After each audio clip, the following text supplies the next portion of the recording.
Look at the situation with weddings and marriages in our community today. Look at the circumstances with weddings, marriages. Ridiculous. There are weddings, wedding parties that are thrown, that are put together, that are in the 6 figures today.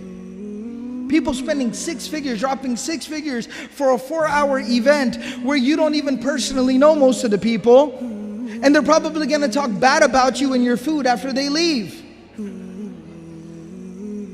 Like, man, the roti was kind of cold. They put the raita at the beginning of the line. Who puts raita and the biryani on top of the raita?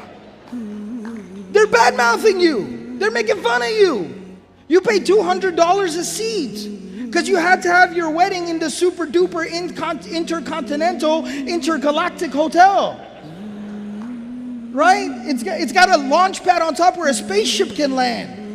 Just in case if any Martians wanted to come to your wedding. We have relatives there too, you know. You know. That's the wedding. I'm not lying to you. I wish I was lying. I wish I was joking. I've been invited to an aqiqah, the birth of a child, the feast at the birth of a child that costs like upwards of 40, 50 grand. What are we doing? There are people starving and dying in this world. We're starting off our life, we're starting off a relationship in debt. You know, the Prophet ﷺ said that the best of marriages, the best of weddings, the ones that are the most blessed, are the ones that have the least amount of these type of extravagant expenses made. You know, the Prophet ﷺ, walima, the feast for after the wedding, is a sunnah, a great sunnah of the Prophet ﷺ. But you know what the Prophet ﷺ told us? He said, bi'sal walima. He said the worst walima is the one where there is no place for poor people. Subhanallah. Think about our occasions now. We want to invite the cream of the crop. We want celebrities there. We want famous people there. That's who we want at our occasions, at our parties. And the Prophet ﷺ is saying that's the worst possible way to celebrate. You didn't make place for the ummah? What were you ashamed of? What were you embarrassed of? Poor people? Abu Hurairah was a poor man. Homeless people? Abu Hurairah slept outside the masjid. You were embarrassed of like lower class people? Labor class people? Bilal radiallahu ta'ala anhu was born into slavery. You were embarrassed of having like some outsider there that's not related, Salman al-Farisi. And yet, what happened? Abu Hurairah radiallahu ta'ala anhu was the best student of the Prophet sallallahu alaihi wasallam. Bilal radiallahu ta'ala anhu was the mu'adhin, the right-hand man of the Prophet sallallahu alaihi wasallam. Salman al-Farisi, the Prophet sallallahu alaihi wasallam said, Salmanu minna al-bayt. Your family, brother, come on in. Bring it in for a hug. Your family. We don't shake hands, we hug.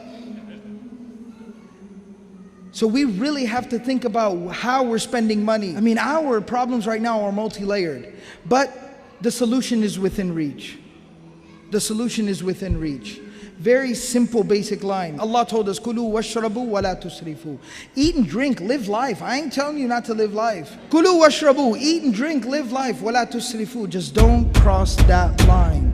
Why? Inna Allah la yuhibbul musrifin. Allah doesn't love people who cross that line. Innal mubathirina kanu ikhwana shayateen. People who spend without need are the brothers of shaitan. And finally, Allah subhanahu wa ta'ala told us, if you keep playing this game of trying to one-up one another, alhaakumut takathur. This has ruined you. This has made you useless. Hatta zurtumul maqabir. Take a look at where you're going and see what you've prepared for where you're going. And it'll be a real wake-up call. May Allah subhanahu wa ta'ala give us all the ability to live within our means.